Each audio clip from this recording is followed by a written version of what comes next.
Good morning. You are listening to UpReach, a morning devotional presented by the Church Street Church of Christ in Lewisburg, Tennessee, to encourage you as you face the opportunities and challenges of today. Let's begin this day together with some inspiring thoughts from God's holy word.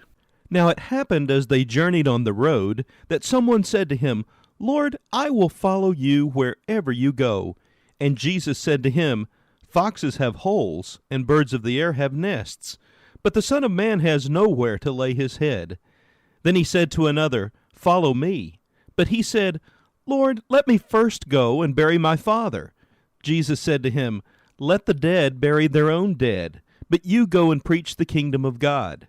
And another also said, "Lord, I will follow you, but let me first go and bid them farewell who are at my house."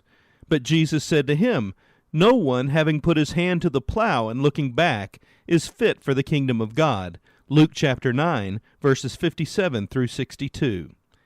It seems there are always plenty of excuses that can be easily found whenever we want to avoid responsibilities in our life.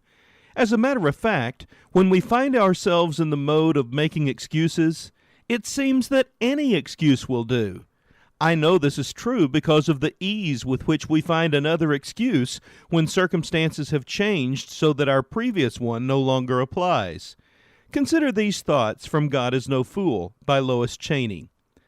Moses said, "Oh, come on now, be sensible. Not me. I'm a terrible speaker. They'd never listen to me." And God said, "Oh, for crying out loud, okay, I'll use your brother to help with the speaking."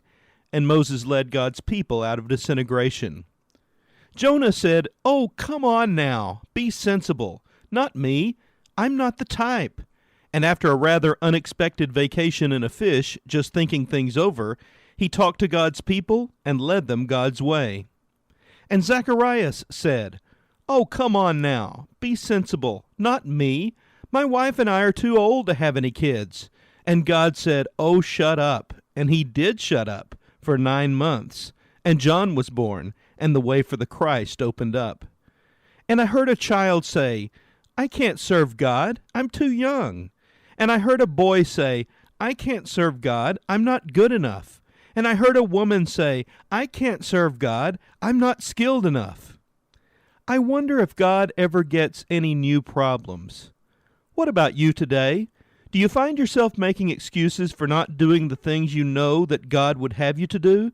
Just how long do you think God will patiently change scenarios to remove your excuses before he finally gives up? This has been UpReach, a presentation of the Church Street Church of Christ in Lewisburg, Tennessee.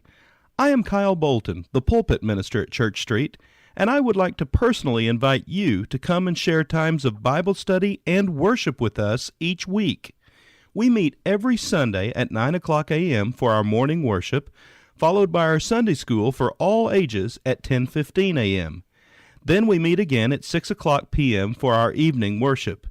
We also have a midweek meeting for devotion and Bible study on Wednesdays at 6:30 p.m.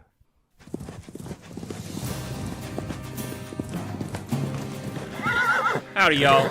My name is Will Brown. I'm the youth minister at Church Street Church of Christ. I want to invite you to our Vacation Bible School. This year our theme is Paul's Perilous Adventures. So saddle up as we ride with Paul through his wild adventures in the days of the early church. VBS kickoff will be that Sunday night at 5 p.m. Come get a big old tater with barbecue. And classes will start at 6 o'clock. Monday through Wednesday, we'll start chowing down about 5:30, with classes starting at 6:30. We'll have classes for kids, teens, and adults every night. And by the way, adults, we'll have Bill Watkins that will be our guest speaker for your class. Make sure to mark your calendars for June 4th through the 7th for our Vacation Bible School here at Church Street Church of Christ. Yeehaw!